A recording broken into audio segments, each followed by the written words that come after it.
नमस्कार मेरे विद्यार्थी मित्रों। चार्ली चैपलिन यानी हम सब, ये पाठ पर हम चर्चा कर चुके हैं। इसको हमने विस्तार से पढ़ा। आज हम इसके महत्वपूर्ण प्रश्न उत्तर देखेंगे जो प्रश्न एग्जाम्स में आ चुके हैं, गत परीक्षाओं में पूछे जा चुके हैं। उन प्रश्नों पर भी चर्चा करेंगे और संभावित प्रश्न कौन से हैं जो कि आ सकते हैं। उन सभी प्रश्नों को सरल भाषा में मैं उन सभी प्रश्नों का सरल भाषा में उत्तर समझाने जा रही हूँ। वीडियो को अंत तक देखें और चलिए हम शुरू करते हैं। पहला प्रश्न है, लेखक ने ऐसा क्यों कहा कि अभी चैपलिन पर करीब 50 वर्षों तक काफ़ी कुछ कहा जाएगा। ये प्रश्न पूछा गया था 2008 में और 2015 में। 2 बार प्रश्न आ चुका है, तो बहुत ही महत्वपूर्ण प्रश्न है, फिर से पूछा जा सकता है। तो क्यों कहा था कि इसके चैपलिन के ऊपर 50 वर्षों तक काफ़ी कुछ कहा जाएगा। इसके पीछे निम्नलिखित कारण हैं। पहला कौन सा है, चार्ली चैपलिन की फिल्मों की कुछ रीलें मिली हैं जिनके बारे में अभी तक कोई कुछ नहीं जानता। अब इन रीलों पर चर्चा होगी। पहला कारण ये है। दूसरा है, विकासशील देशों में टेलीविज़न पर वीडियो के प्रसार से वहाँ चार्ली की फिल्में देखी जा रही हैं, अतः वहाँ उस पर विचार होगा। तीसरा है, पश्चिमी देशों में चार्ली के बारे में नए दृष्टिकोण से विचार किया जा रहा है। तो ये 3 कारण थे। पहला ये कि कुछ रीलें मिली हैं, उनके बारे में कोई कुछ जानता नहीं था, इसके लिए उस पर चर्चा होगी। तीसरा ये कि विकासशील देशों में टेलीविज़न और वीडियो के प्रसार में वहाँ चार्ली की फिल्में देखी जा रही हैं और उस पर विचार होगा। और तीसरा, पश्चिमी देशों में नए दृष्टिकोण से उस पर विचार किया जा रहा है। Clear students. चलिए दूसरा प्रश्न देखते हैं। दूसरा है, चैपलिन ने न सिर्फ फिल्म कला को लोकतांत्रिक बनाया बल्कि दर्शकों की वर्ग तथा वर्ण व्यवस्था को भी तोड़ा। तो इस पंक्ति में लोकतांत्रिक बनाने का और वर्ण व्यवस्था तोड़ने का क्या अभिप्राय है। तो इसका उत्तर इस प्रकार लिखेंगे। लोकतांत्रिक बनाने का मतलब है, चैपलिन ने अपनी फिल्मों के माध्यम से कला को सभी के लिए अनिवार्य माना। उन्होंने कहा कि किसी भी व्यक्ति विशेष के लिए कला नहीं होती, मतलब कोई एक स्पेशल व्यक्ति के लिए कला नहीं होती, कला सबके लिए होती है। तो सभी के लिए अनिवार्य माना उन्होंने। और वास्तव में चैपलिन भीड़ में खड़े उस बच्चे के समान हैं जो इशारों से बता देता है कि राजा और प्रजा समान है, दोनों में कोई अंतर नहीं है। वर्ण व्यवस्था तोड़ने से आशय है कि फिल्में किसी जाति विशेष के लिए नहीं बनती, उसे सभी लोग देख सकते हैं। चार्ली की फिल्में सभी वर्ग और वर्ण के लोगों ने देखी। हम इस बात से सहमत हैं कि लेखक ने चार्ली के बारे में ठीक कहा। तीसरा प्रश्न है, लेखक ने चार्ली का भारतीयकरण किसे कहा और क्यों। गांधी और नेहरू ने भी उनका सानिध्य क्यों चाहा। तो लेखक ने चार्ली का भारतीयकरण राज कपूर द्वारा बनाई गई फिल्म आवारा को कहा, क्योंकि आवारा जो फिल्म बनी थी उसमें चार्ली के जैसा ही राज कपूर ने हीरो को दिखाया था। तो चार्ली का भारतीयकरण किया गया था उस फिल्म के माध्यम से। राज कपूर ने भारतीय फिल्मों में पहली बार नायक को हंसी का पात्र बनाया। नायक स्वयं पर हंसता है, ये चार्ली की फिल्मों का प्रभाव था। लोगों ने उन पर चार्ली की नकल करने का आरोप लगाया, परंतु उन्होंने कभी परवाह नहीं की। गांधी व नेहरू भी चार्ली की तरह अपने पर हंसते थे। वे चार्ली की स्वयं पर हंसने की कला पर मुग्ध थे, इस कारण वे चार्ली का सानिध्य चाहते थे। तो गांधी और नेहरू क्यों चाहते थे, क्योंकि वो चार्ली की इस कला पर मुग्ध थे, प्रभावित थे उसकी कला से, इसके लिए उसका सानिध्य मतलब उसका साथ चाहते थे, समीपता उसकी चाहते थे। और भारतीयकरण किसे कहा, आवारा फिल्म को, जो कि राज कपूर द्वारा बनाई गई थी। उसमें पहली बार चार्ली के जैसा नायक लिया था जो कि खुद पर ही हंसता था। चलिए ये प्रश्न भी आया हुआ है, कितनी बार देखो, 2011, 12, 14 और 2017। तो कितना इम्पोर्टेंट प्रश्न है ये। फिर देखिए, लेखक ने कलाकृति और रस के संदर्भ में किसे श्रेष्ठ कर माना है और क्यों। क्या आप कुछ ऐसे उदाहरण दे सकते हैं जहाँ कई रस साथ साथ आए हों। तो लेखक ने कलाकृति और रस के संदर्भ में रस को श्रेष्ठ कर माना है। क्यों माना है, उसके अनुसार कलाकृति के आनंद को केवल अनुभव किया जा सकता है, लेकिन रस तो साक्षात आनंद है।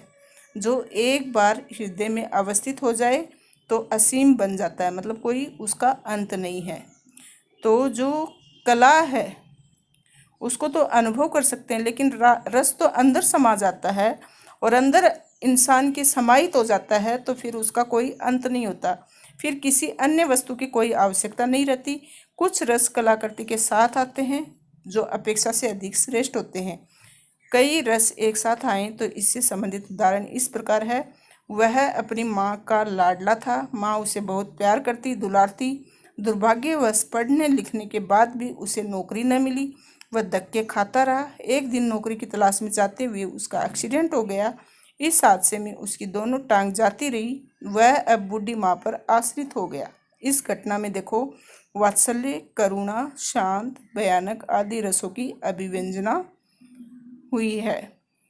तो मतलब कला के साथ साथ रस जहाँ आ जाता है वहाँ रस ही श्रेयस्कर होता है। और एक साथ कई रस का उदाहरण हमने प्रस्तुत किया कि माँ का लाडला, तो माँ और बेटे का जो प्यार होता है उसको वात्सल्य रस बोलते हैं। फिर मतलब उसको नौकरी नहीं मिली, दर दर भटकता रहा, तो ये करुणा है। फिर देखो कि उसकी टांगें चली गई, तो ये भयानक रस है एक्सीडेंट से। तो इस तरह से सारे रसों को एक साथ बताया है। राहुल संजना को बहुत चाहता था, दोनों एक दूसरे से प्यार करते थे। जब शादी की बात चली तो संजना के पिता ने इनकार कर दिया। राहुल गम में डूबकर शराब पीने लगा। एक दिन इसी शराबी हालत में एक ट्रक ने उसके परखच्चे उड़ा दिए और वह मर गया। ये खबर सुनकर संजना भी पागल हो गई। वह विधवा का सा जीवन जीने लगी। जीवन भर शादी न करने का उसने निर्णय ले लिया। इस घटना में श्रृंगार रस के दोनों पक्षों का चित्रण हुआ है और साथ ही करुणा और विभत्स रस। तो श्रृंगार के दोनों पक्ष कौन से होते हैं? संयोग और वियोग। जब दोनों एक दूसरे को चाहते थे, प्यार करते थे, तो वो संयोग पक्ष है, और जब दोनों एक दूसरे से बिछड़ गए तो वो वियोग पक्ष है। और साथ ही करुणा मतलब दया की भावना दिखाई दे रही है, और विभत्स मतलब बहुत ही भयानक वाला दृश्य बाद में दिखाई पड़ता है, विधवा वाला सीन। तो इस तरह से सभी मतलब 3-4 रस एक साथ आए हैं, इसके लिए रस ज़्यादा श्रेयस्कर है। फिफ्थ क्वेश्चन है, जीवन की जद्दोजहद ने चार्ली के व्यक्तित्व को कैसे संपन्न बनाया? जद्दोजहद मतलब बहुत ही मुश्किलों का जो सामना किया था, परिस्थितियाँ विपरीत परिस्थितियाँ थी, उनका जो सामना किया था, उससे चार्ली का व्यक्तित्व जो पर्सनैलिटी थी कैसे उसकी निखरी, कैसे उसने अपने आप को संपन्न बनाया। चार्ली का जीवन कष्टों में बीता, और ये प्रश्न बहुत बार आ चुका है। बचपन से ही उन्हें पिता का अलगाव सहना पड़ा। उनकी माँ परित्यक्या थी, परित्यक्या मतलब विधवा थी, दूसरे दर्जे की स्टेज अभिनेत्री थी। भयंकर गरीबी व माँ के पागलपन से उन्हें संघर्ष करना पड़ा। चार्ली को बड़े पूंजीपतियों व सामंतों ने बहुत दुत्कारा, अपमानित किया। इन जटिल परिस्थितियों से संघर्ष करने की प्रवृत्ति ने उन्हें घुमंतु चरित्र बना दिया। तो इतनी सारी जटिल परिस्थितियाँ कि गरीबी में जीवन बीता, पिता से भी अलगाव हो गया, और माँ एक विधवा थी। तो इस स्थिति में गरीबी और फिर माँ पागल भी हो गई थी, माँ के पागलपन को भी उसने देखा। तो ये सब संघर्षों से उसको निकलना पड़ा, जूझना पड़ा। और फिर बड़े जो पूंजीपति थे, सामंत थे, उन्होंने उसको बहुत दुत्कारा, अपमानित किया, और इन जटिल परिस्थितियों से संघर्ष करने की प्रवृत्ति ने उन्हें घुमंतु चरित्र बना दिया, मतलब इधर उधर भटकता रहता था। उन्होंने बड़े लोगों की सच्चाई नज़दीक से देखी तथा अपनी फिल्मों में उनकी गरिमामयी दशा दिखाकर उन्हें हंसी का पात्र बनाया। तो इस तरह से उसने अपने व्यक्तित्व को संपन्न किया। फिर प्रश्न नंबर 6 जो है वो देखिए, वो भी 2009 में आया हुआ है। चार्ली चैपलिन की फिल्मों में निहित त्रासदी, करुणा, हास्य का सामंजस्य भारतीय कला और सौंदर्य शास्त्र की परिधि में क्यों नहीं आता? चार्ली चैपलिन की फिल्म में करुणा का हास्य में बदल जाना एक रस सिद्धांत की तरह था, जो शायद भारतीय फिल्मों में कभी ना आ पाए। हमारे यहाँ बंदी बंदाई परंपरा अथवा परिपाटी है। जो अभिनेता जैसा अभिनय कर रहा है वह उसी इमेज में कैद होकर रह जाना चाहता है। करुणा से भरी फिल्म है तो अंत तक वही रस रहेगा। करुणा और रहस्य का मिश्रित हो जाना करुणा का हास्य में बदल जाना ये भारतीय फिल्म कला का सिद्धांत नहीं है। तो जबकि चार्ली ने अपनी फिल्मों में करुणा और हास्य दोनों को एक साथ दिखाया, जबकि हमारी भारतीय जो फिल्में हैं उसमें करुणा दिखा रहे हैं तो पूरी फिल्म में वो पिक्चर करुणा जनक ही आपको दिखाई देगी। और अगर हास्य दिखा रहे हैं मतलब कॉमेडी फिल्म है तो पूरी फिल्म आपको कॉमेडी ही दिखाई देगी। तो करुणा और हास्य दोनों का एक साथ होना चार्ली की विशेषता थी। हाँ, राज कपूर ने अवश्य ये साहस किया था, लेकिन उनके आलोचक भी अचानक बढ़ गए थे। राज कपूर ने ऐसा करने की कोशिश की आवारा फिल्म में, लेकिन बहुत सारे आलोचकों की आलोचना का सामना करना पड़ा था। 7वां प्रश्न है, चार्ली सबसे ज़्यादा स्वयं पर कब हंसता है? बहुत ही इम्पोर्टेंट है। चार्ली स्वयं पर सबसे ज़्यादा तब हंसता है जब वह स्वयं को गर्वोन्नत मतलब अपने आप पर गर्व महसूस करता है, आत्मविश्वास से लबरेज जब अपने आप में बहुत ज़्यादा कॉन्फिडेंस फील करता है, सफलता, सभ्यता, संस्कृति, समृद्धि की प्रतिमूर्ति, दूसरों से ज़्यादा शक्तिशाली तथा श्रेष्ठ, अपने वज्रादपी कठोराणी, वज्रदपी मतलब पत्थर के समान कठोर, और मृदुनी कुसुमादपी और फूल के समान कोमल क्षण में दिखता है।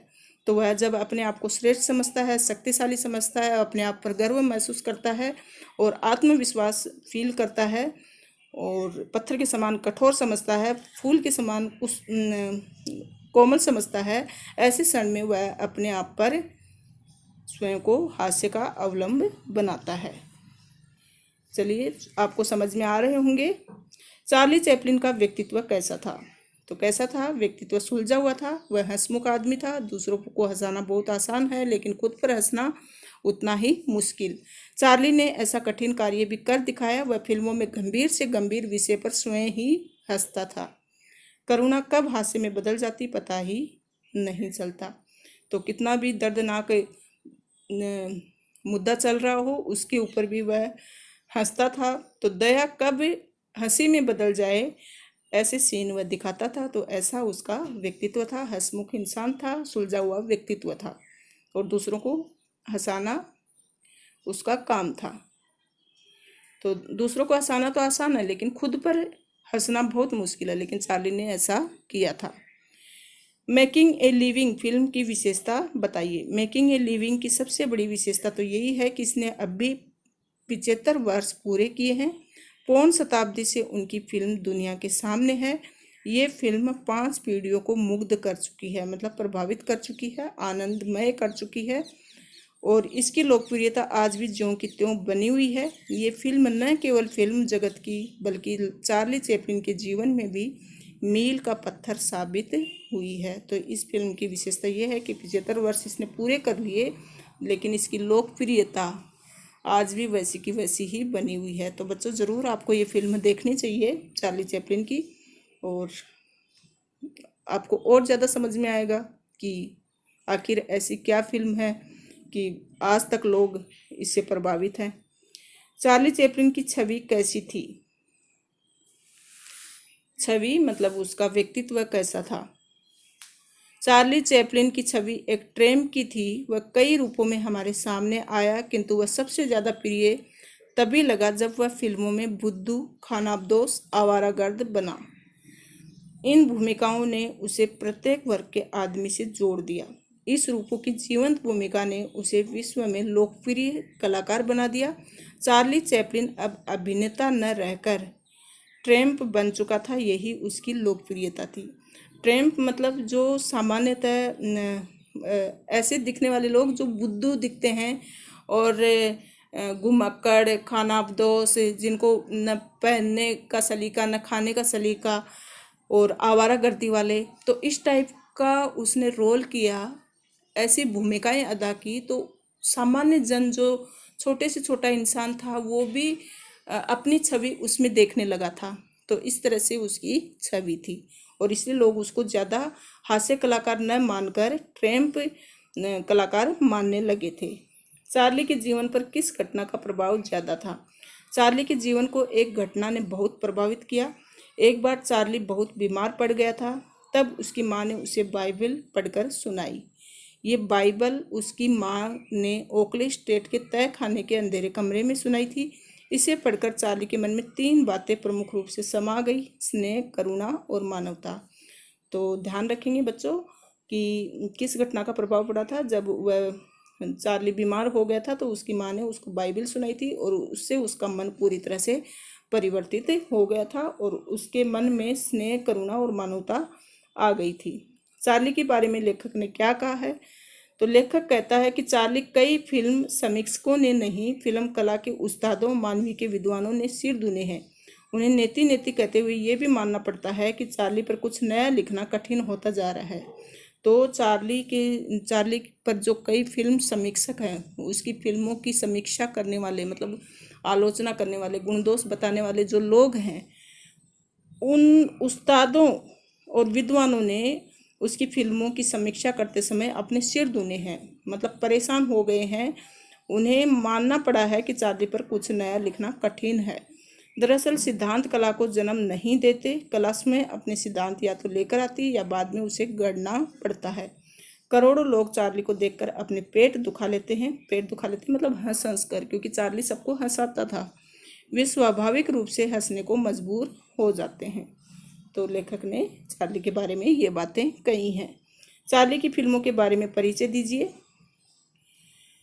तो चार्ली ने अपने जीवन में कई फिल्मों में काम किया। उन्होंने फिल्म जगत में बहुत योगदान दिया। चार्ली चैपलिन ने making a living, Metropolis, the cabinet of doctor Caligari, the Rowan seal, last year in Marienbad, the sacrifice, the tramp आदि में काम किया। और 3-4 प्रश्न और हैं स्टूडेंट्स, देख लेते हैं। चार्ली की फिल्में भावनाओं पर टिकी हैं, बुद्धि पर नहीं। ये बहुत ही इम्पोर्टेंट प्रश्न है, 2013 में आया हुआ है, फिर से आ सकता है, तो इसको ध्यान से सुने कि भावनाओं पर टिकी हैं, बुद्धि पर नहीं। उनकी Metropolis, the cabinet of doctor Caligari आदि फिल्में दर्शकों से एक उच्चतर एहसास की मांग करती हैं। उनकी फिल्में हर वर्ग के लोगों को पसंद आती हैं।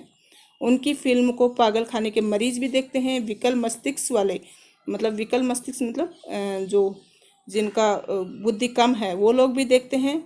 आइंस्टाइन जैसे महान प्रतिभा वाले व्यक्ति भी देखते हैं और कई एक स्तर पर कई सूक्ष्मतम रसास्वाद के साथ देख सकते हैं। तो उसकी फिल्मों में कई विशेषताएं हैं, रस भी है, करुणा भी है, हास्य भी है। तो पागल खाने के मरीज भी देखते हैं और कमज़ोर दिमाग वाले भी देखते हैं, महान वैज्ञानिक भी देखते हैं, प्रतिभाशाली लोग भी देखते हैं।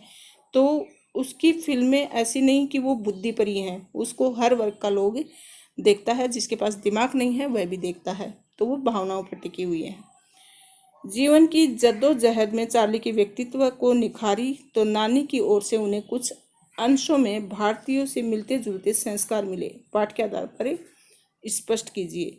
तो हमने पहले पढ़ा था कि जिंदगी में उन्होंने बहुत कठिनाइयों का सामना किया और ऐसे में अपने व्यक्तित्व को निखारा। तो नानी की ओर से कुछ अंशों में भारतीयता से मिलते जुलते संस्कार मिले। क्या मिले? चार्ली चैपलिन की नानी खानाबदोश थी। ये खानाबदोश कभी भारत से यूरोप में गए थे, वहाँ इन्हें जिप्सी कहते थे। चार्ली ने भी घुमंतू जैसा जीवन जिया और फिल्मों में उसे प्रस्तुत किया। इस कारण उनके जीवन में भारतीयता के संस्कार मिलते हैं कि उनकी नानी जो थी वो भारतीय थी, इसके लिए उनमें जो संस्कार हैं वो भारतीय लोगों के भी हैं। चार्ली चैपलिन के व्यक्तित्व की 3 विशेषताएं, वो तो हम बार बार पढ़ चुके हैं, फिर भी देख लेते हैं। चार्ली चैपलिन की अधिकांश फिल्में भाषा का इस्तेमाल नहीं करती, इसलिए उन्हें ज़्यादा से ज़्यादा मानवीय होना पड़ा। मतलब मूक फिल्में हैं चार्ली की ज़्यादातर, और सवाक फिल्मों पर कई बड़े बड़े कॉमेडियन हुए, लेकिन वे चैपलिन की सार्वभौमिकता तक नहीं पहुंच पाए। तो कॉमेडियन लोगों ने फिल्में बनाई चैपलिन की तरह, सवाक होते हुए भी वह चैपलिन की कॉपी नहीं कर सके, उसके जैसे नहीं बन सके।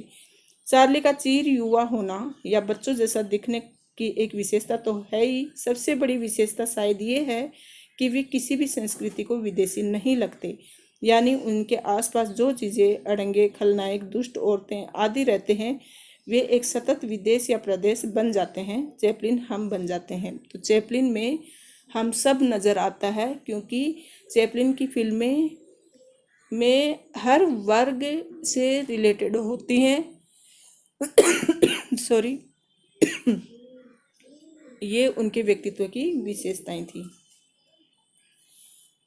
बचपन की किन्हीं दो घटनाओं ने चार्ली के जीवन पर गहरा और स्थायी प्रभाव डाला। तो एक तो हमने देखा था कि जब वह बीमार पड़ गया था चार्ली, तब उसकी माँ के द्वारा ईसा मसीह का जीवन बाइबिल से पढ़कर सुनाते समय दोनों एक साथ रो पड़े थे। और दूसरी घटना ये हुई थी कि एक कसाई के साथ से एक भेड़ का छुड़ाकर भागने की घटना। भेड़ को पकड़ने वाला कई बार फिसलकर गिरा, सड़क पर लोगों ने ठहाके लगाए, अंत में उस भेड़ को पकड़कर कसाई के पास ले जाया गया। इन घटना ने उनकी फिल्मों की दिशा तैयार की। त्रासदी और हास्योत्पादक तत्वों का मेल इन दोनों घटनाओं में देखने को मिलता है। अंतिम प्रश्न है, चार्ली चैपलिन का जीवन किस प्रकार हास्य और त्रासदी का रूप बनकर भारतीयों को प्रभावित करता है। तो ये सैम्पल पेपर 2015 का है और आपको फिर से आ सकता है एग्जाम में। चार्ली चैपलिन का जीवन हास्य और त्रासदी के रूप में भारतीयों को प्रभावित करता है, मतलब हास्य और करुणा के रूप में भारतीयों को प्रभावित करता है। चार्ली चैपलिन के असंख्य भारतीय प्रशंसक हैं। राज कपूर, दिलीप कुमार, देवानंद, अमिताभ बच्चन आदि कलाकारों ने उनकी नकल करने की कोशिश की। कलाकार जीवन की त्रासद घटनाओं को हास्य के द्वारा अभिव्यक्त करके भारतीयों को प्रभावित किया।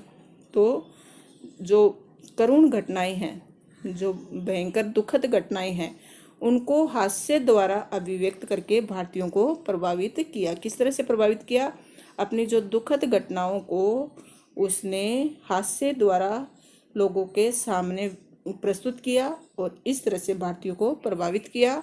और जो राज कपूर, दिलीप, देवानंद, अमिताभ बच्चन, ये सभी कलाकार ने उसकी नकल करने की कोशिश की, लेकिन कोई भी सफल नहीं हुआ और सब उनसे प्रभावित होने लगे।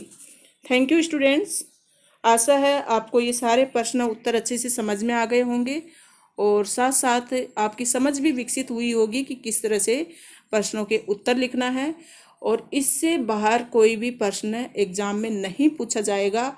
इससे आपके जो छोटे प्रश्न हैं वो भी क्लियर हो जाएंगे। मतलब बड़े प्रश्न आप पढ़ते हो, तैयार करते हो, तो एक लाइन वाले प्रश्न पूछे जाते हैं, वो भी तैयार हो जाते हैं। इसके लिए मैंने सारे के सारे प्रश्न आपसे डिस्कस किए हैं और आपको समझ में आए होंगे। Thank you.